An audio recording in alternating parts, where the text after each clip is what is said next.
Tuturuan namin kayo kung paano gawa ng paraan yung mga tubo na may tagas.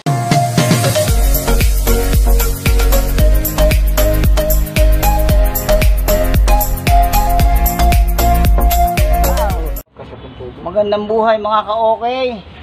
Nandito po kami ngayon sa taas ng Villegas at ang tubig ay nakikita niyo yung tubig? Ayan oh. Nakikita niyo ba yung tubig? Ang lakas, di ba? Oh, nasasayang yung tubig. Meron akong guest dito ngayon. Ayan si Paring Danny. Teka lang, patay ko. Ang lakas ng tubig. Ayan. Dito kasi sa taas, napakarami ng may tagas na itong mga tubo. Kaya ito, tuturuan namin kayo. Ito especially ito, co-teacher ko to, si Paring Danny. Expert ito pagdating sa mga tubo-tubo. Plumbing ang tinuturo nito Yan, nakikita nyo. Tuturuan namin kayo kung paano gawa ng paraan yung mga tubo na may tagas. Alam nyo kasi, pag hindi natin ginawa ng paraan yan, tatagal ng tatagal, lalaki ang sira. At ano pa mangyayari? Yung tubig, sayang. Isipin mo, karga ka ng karga sa tangke. Tagas ang tagas. Tapon din naman tapon yung tubig. Ano mangyayari? Mahal ang babayaran, di ba? Kaya eto, teka lang, sandali, tututukan natin kung ano yung ginagawa. Para makita nyo rin kung paano mag-repair at gawa ng paraan, di ba? Okay, ito. Expert ito So, itong ginagawa namin ay remedyo muna itong ginagawa niya. At yun ang importante. Pag nakita ka ng tagas sa iyong mga tubo, re-remedyohan mo muna. At kung hindi mo kaya, ay di hahanap tayo ng mga talagang yun yung hanap buhay nila. So, ang gagawin po, nakita nyo yung ginagawa niyang tubong plastic, PVC, kulay blue. Yung tubo na bakal na may butas, papayakapin niya yung tubong plastic doon. Yung tubong plastic, papayakapin niya doon sa bakal na may butas. Okay. Sige, mamaya papakita ko sa inyo pag nakayakap na. Ang isang mga remedyo syempre kapag may sira ang tubo ay yung rubber. Ito, nakita niyo yung rubber, ayan. Yan ang isang remedyo muna. Pero pag medyo matindi, meron pang susunod na remedyo at ito na nga papakita namin sa inyo. Okay, sige, ayan, tututukan natin kung ano nangyayari. Ayan. Huwag kayong bibitaw para pag nasira yung gripo nyo, ay yung tubo nyo, alam nyo na gagawin. Ayan, yung mayakap ng unti-unti. Siguro, ayan, nakayakap na. Nakita nyo? Yan. Nakita nyo, yan ang expert. Hop. Bumubuka, yan. So, nakita nyo na, yan. Parang wala nangyari, di ba? Nakita nyo, di ba? Yan remedyo yan, pero tatagal yan, di ba? Habang nag-iipon ka ng perang pampagawa, ito ang pinakamatinding remedyo na pwede natin gawin. Yan. Nakita nyo naman doon, yung PVC, kaprasong PVC, ayan, tutukan natin. Biniyak. Tapos nung pagkabiyak, niyakap dun sa tubong may butas. And then, ano yung next step? Eto na. Talian na natin. Ilalak na natin. Tatalian na yan. Ayan.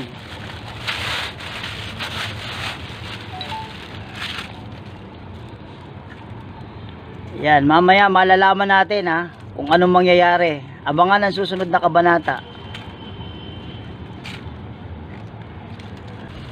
Alam nyo kasi mga ka-okay, kaya talagang ginawa na namin to ng paraan. Teka nga. Ayan, nakikita nyo ba? Kaya namin to ginawa ng paraan kasi hindi naman umuulan, lagi may tubig dito sa roof deck. Di ba? And then nung naglinis ako, nakita ko, na-discover ko galing dito sa sa mga tagas na to. tiyak lalaki ng lalaki to kung hindi pa namin nare-remedyohan. Kaya ayan, isipin mo araw-araw nakikita ko hindi naman umuulan na may tubig, tapos yung tangke ubos ng ubos yung laman. Isipin mo magkanong halaga ng pera ang nawawala, di ba? Magagamit na sana sa mga ibang gastusin pa, mapupunta lang dun sa mga tubig na natatapon. Yun ang isang ko sa inyo, gustong i-share, na yung mga bagay na may sira, ayusin na kagad natin para hindi na tumagal, lalong masira, at hindi na rin magastusan at makatipid tayo sa tubig. So yung mga tagas-tagas kailangan asikasuhin kagad natin para hindi lumalaki yung bill natin sa tubig. Tapos pagdating ng tubig, rereklamo tayo. Sisisihin yung yung Maynilad. O di ba? Yung pala ganito ganyan. Pero totoo naman talaga, lalo na nung nagkaroon ng pandemic. Abay, alam nyo ba na yung aking kaibigan, residential 17,000 yung yung bill. Abay, ito isang himala. Kalahin mo para siyang di ba? Isang lang yon. Isang apartment, pero 17,000 isang buwan yung bill. Ngayon lang na may pandemic yun, pero sa katotohanan ay kaya lumalaki, minsan may napapabayaan tayo. Ayun, kaya i-check natin yung mga tagas. Nakita nyo naman, di ba? Napakalupit. Yan. Ako kasi ang unang gumawa ng remedyo dyan. Kaya lang, alam mo naman, hindi naman ako hindi yan ang forte ko. Itong kaibigan, itong kumpare ko, ang forte niya yan kasi tinuturo niya dito sa school. Kaya yun, eto mas matindi, mas expert. Kaya sana may natutunan kayo, alam niyo na kung gaano gagawin.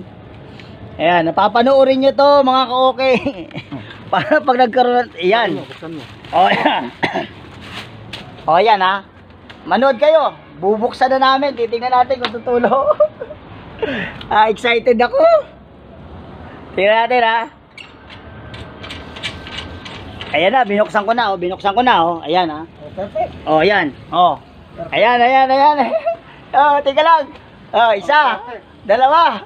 Tingnan natin kung meron matulo Okay, ayan na. Perfect. Di ba? Wala. Bilis. Nakita niyo yan mga ka-okay, di ba? Nakita niyo, grabe. Yan ang expert. Eto, medyo matindi yung sira na talaga dahil talagang matagal-tagal na rin. Pero ayun, nakita nyo, parang walang katagas-tagas. So napakaginhawa na ngayon na hindi na tutuloy yung tubig. Ito na naman ang asikasuhin namin ngayon. Ayan. So okay. Yan ang isang mga practical na may i-share namin sa inyo, yung kagaya niya paano ayusin yung tubo na yan, di ba? Ako, hindi naman ako expert. Kaya hindi ko alam. Ito, kaya ako may natutunan ako, pati ako talagang natutunan ko to. Alam ko na gagawin ko, pre. Sa sunod. Ayan. Kaya kayo pag may sira ang inyong tubo, tatawagin nyo. Kontakin nyo ako, mapupuntay ko sa inyo si Sir Danny. Sir Danny Immortalosa. Walang tali? Hindi, meron. Kagawin ko taraan yan. Sige. Sige, ayan. Ito, ayan, tingnan nyo muna. Ayan, ang lakas, di ba? Ito yung pangalawa. Nakikita nyo yan,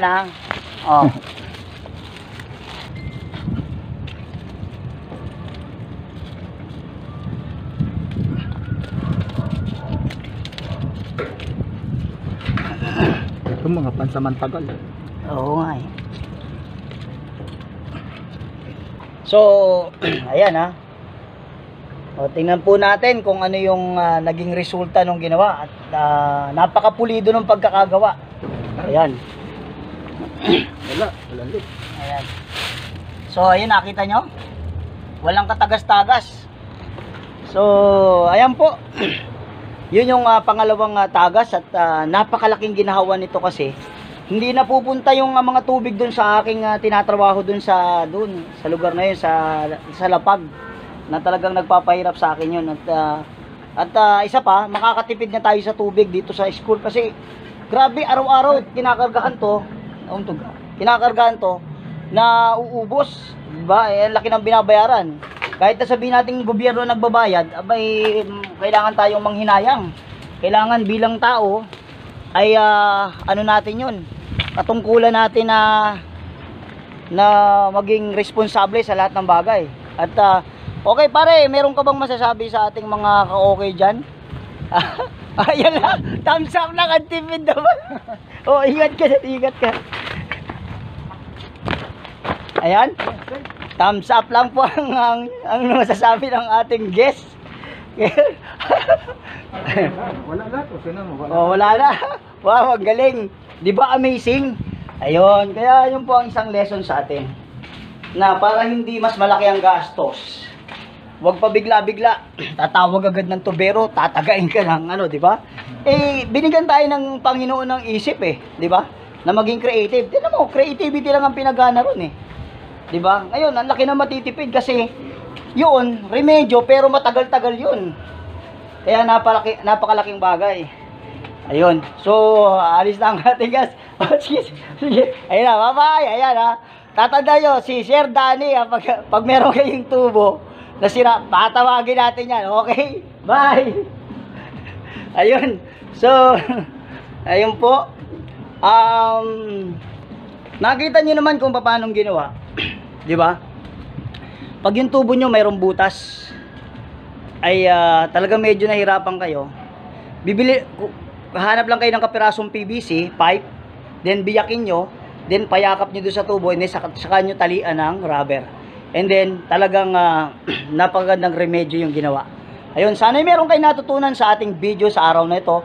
At inaasahan ko na ito i-share nyo sa mga tao na maaring makaranas din ng ganung problema. Ayun, maraming salamat po, at bago kayo umalis, huwag niyong kalimutan na mag-subscribe at i-click yung notification bell para sa mga susunod na video. Maraming salamat po. God bless you all. Mabuhay kayong lahat. Bye-bye!